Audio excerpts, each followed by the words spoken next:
There are places that quietly continue living inside us. Years can pass.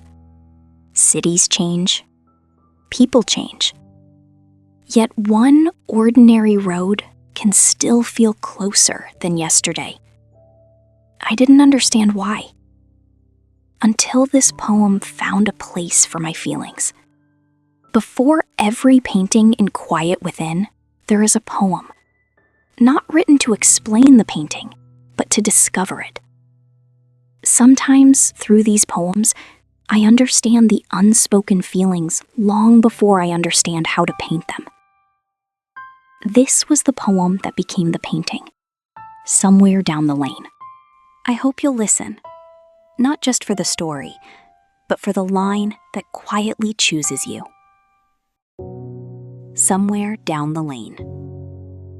Beneath blossoms drifting like forgotten dreams, I found a doorway to those golden evenings, leading me back to friends on bicycles, to quiet thrills of leaving, yet known returning, to roads that never asked where I would go, to laughter rising into endless flow, to a world so small, yet so vast from the start, wide enough to wander, close enough to heart.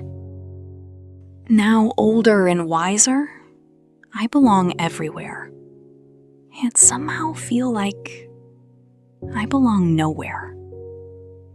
A drifting soul between then and now, unsure of where and uncertain of the how, until I rest within that silent space and meet my younger selves face to face. I come alive down the memory lane, my sweet hometown wrapped in amber haze.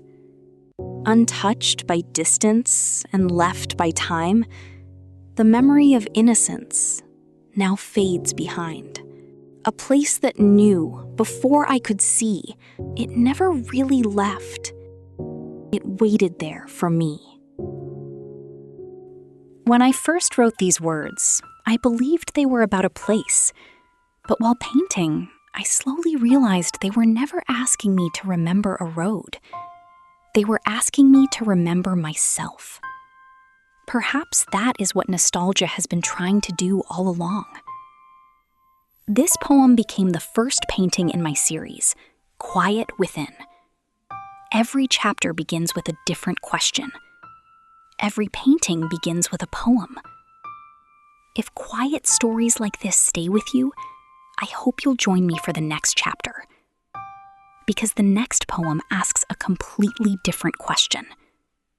Not about the places we remember, but about the lives we almost lived.